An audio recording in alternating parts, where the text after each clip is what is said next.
نختم الحياة بحبنا للدعوة لله رب العالمين تطيب.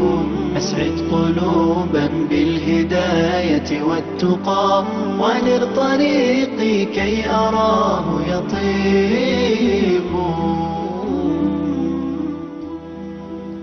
بسم الله الرحمن الرحيم.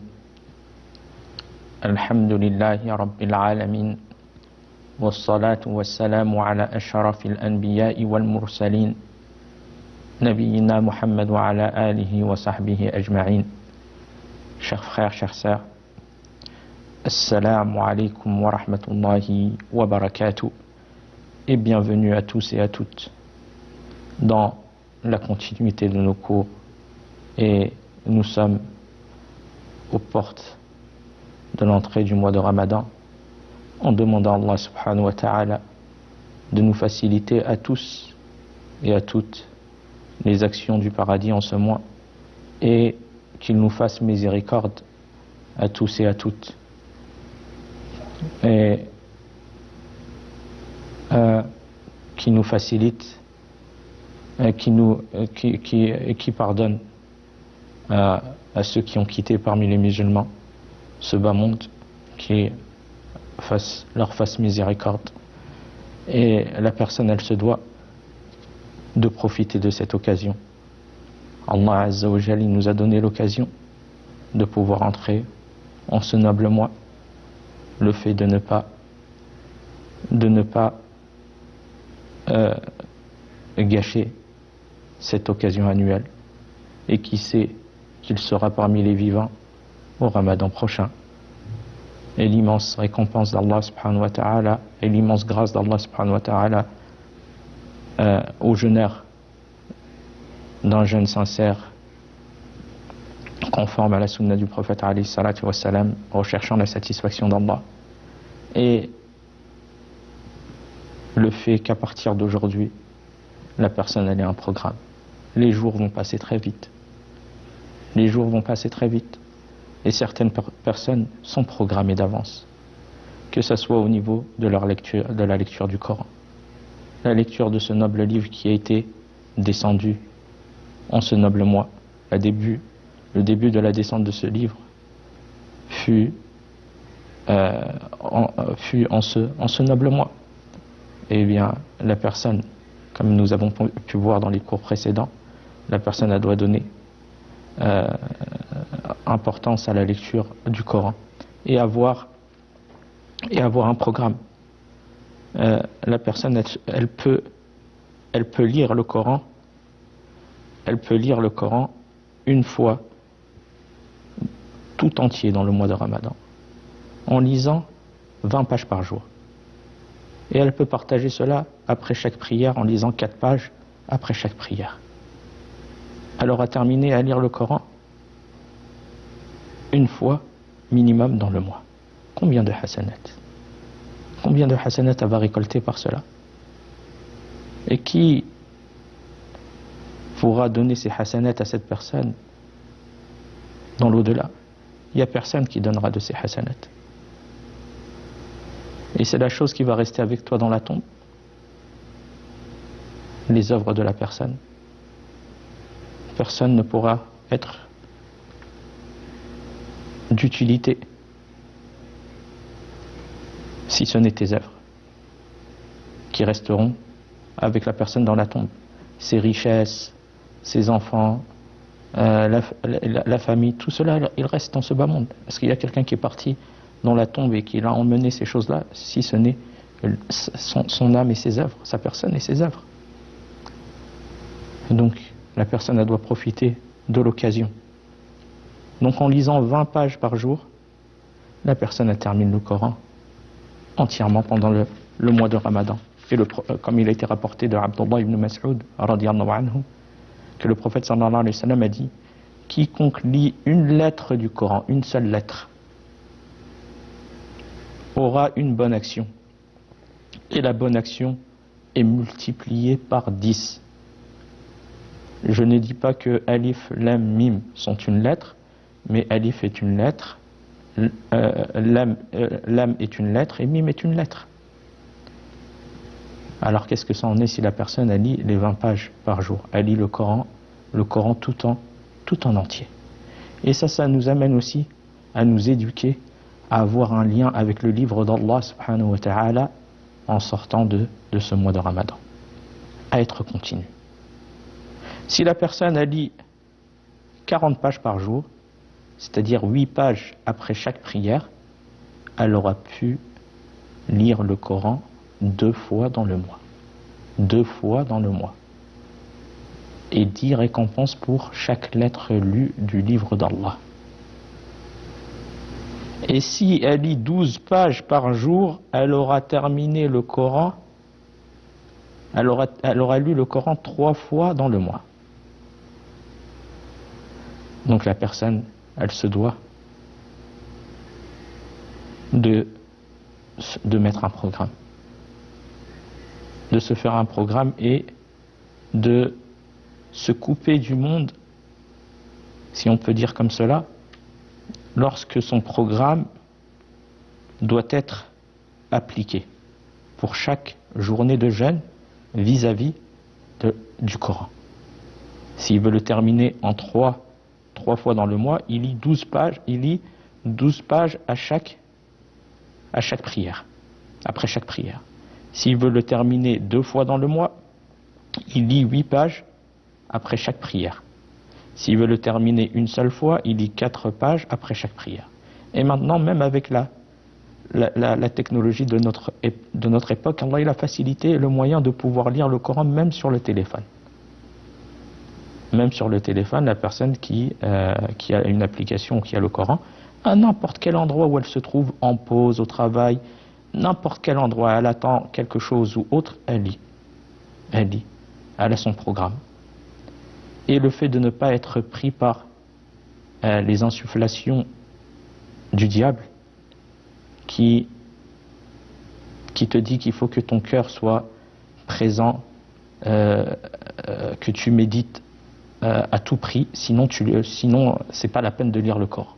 Non, c'est sûr que la méditation, c'est un degré demandé, un degré élevé qui est demandé afin de profiter du Coran.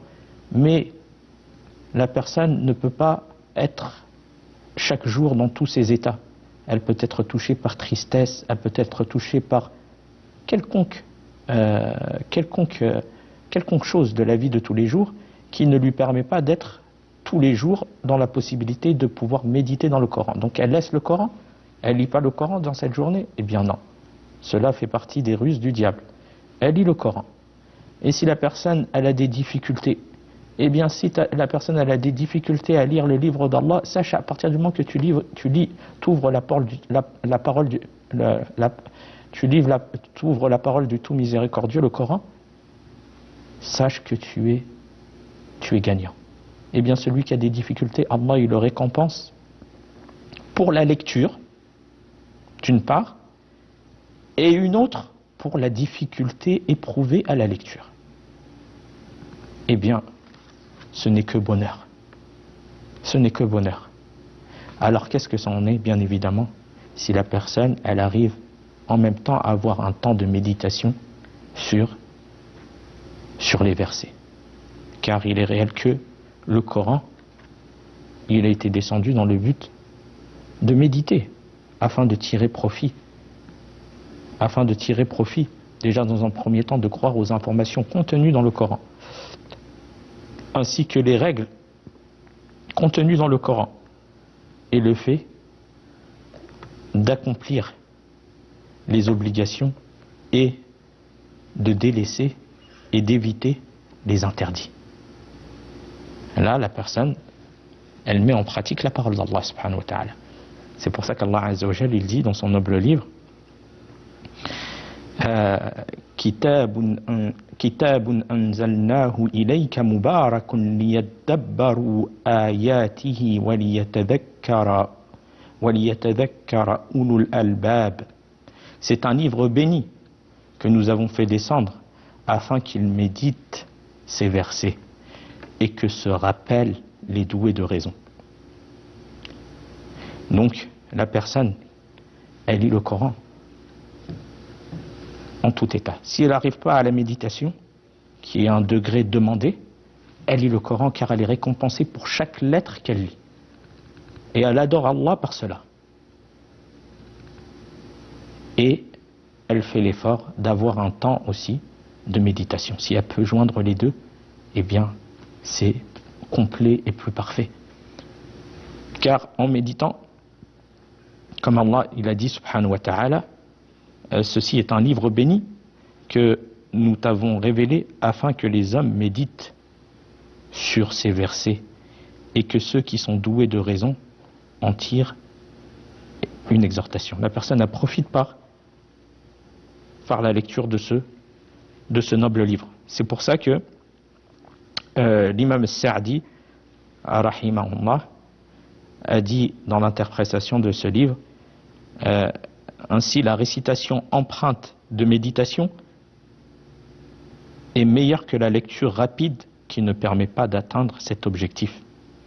Et Al-Hassan al-Basri a dit, par Allah, méditer le Coran ne signifie pas mémoriser ses lettres puis transgresser ses limites.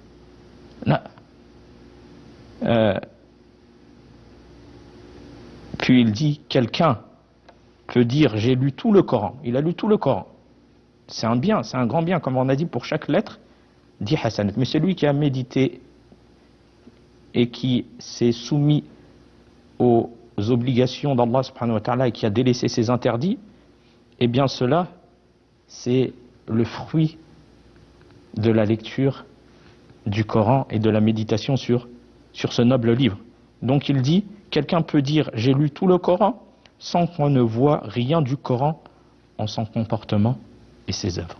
Tout comme quelqu'un qui apprend la science. Il apprend la science religieuse, il lit le Coran, peut-être qu'il prie la nuit, et qu'est-ce qu'il fait? Il médit les gens.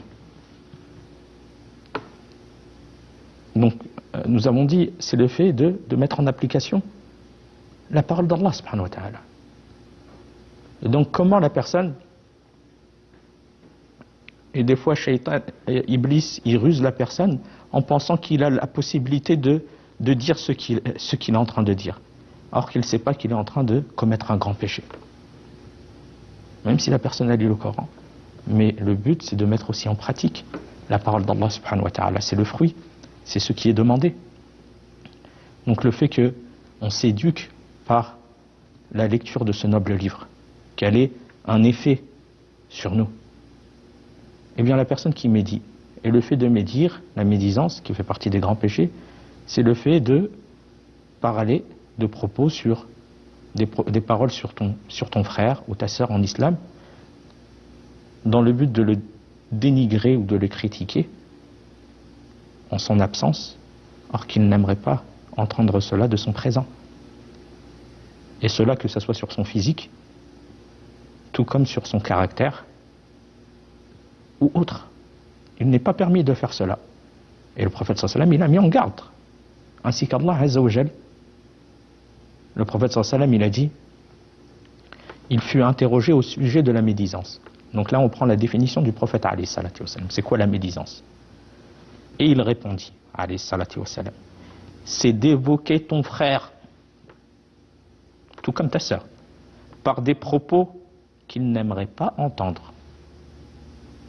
Tu es dans une assise, vous êtes en train de parler sur une personne en son absence, des choses qu'il n'aimerait pas entendre.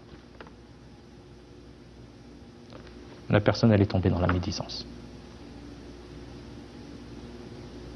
On lui demanda, le prophète sallam, il a dit, c'est le fait d'évoquer ton frère par des propos qu'il n'aimerait pas entendre.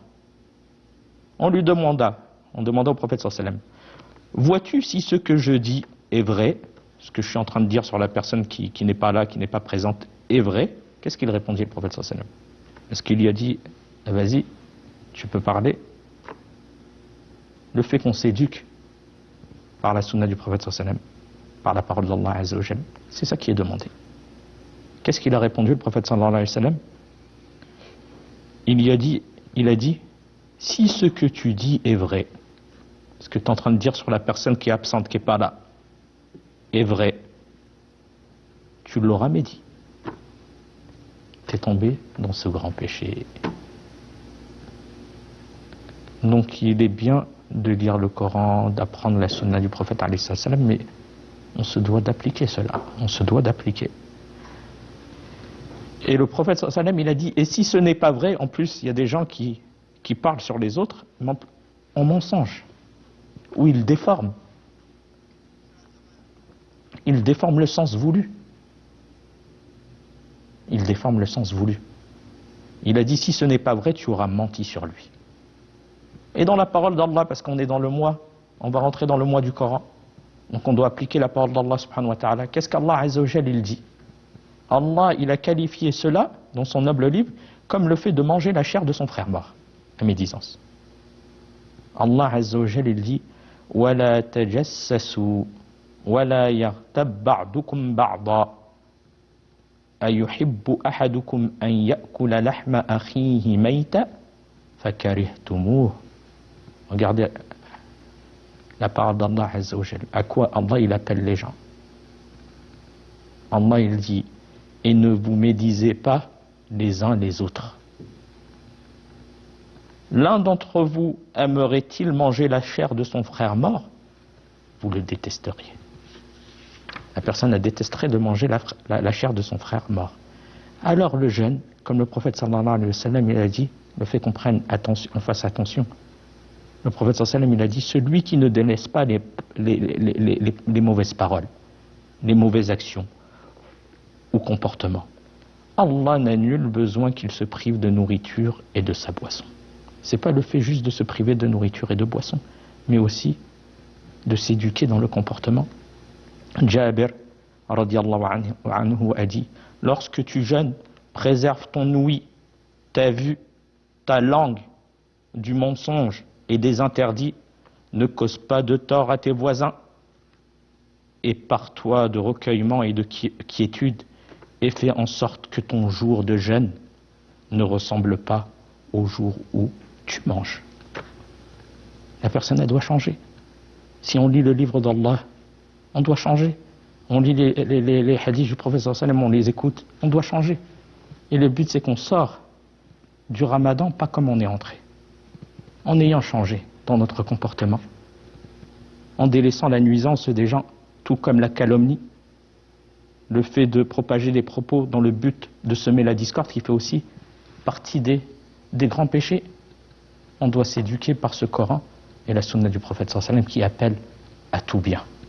Qui appelle à tout bien.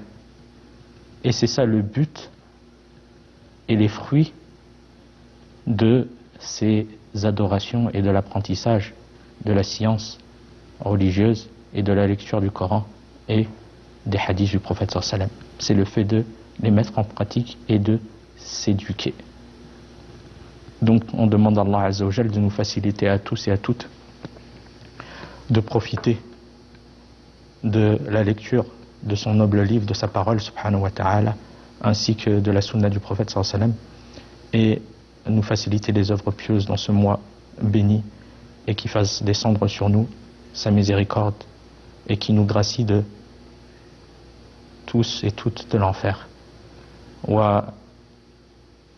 La personne, elle doit profiter à partir d'aujourd'hui, elle doit avoir un programme journalier, que ce soit dans la lecture du Coran, l'aumône, les prières en groupe, la prière nocturne. Les jours vont passer vite, 29 ou 30 jours, et le ramadan va nous quitter. وفي الختام هذا والله أعلم وصلى الله على نبينا محمد والسلام عليكم ورحمة الله وبركاته. أسعد قلوبا بالهداية والتقى ونر طريقي كي أراه يطير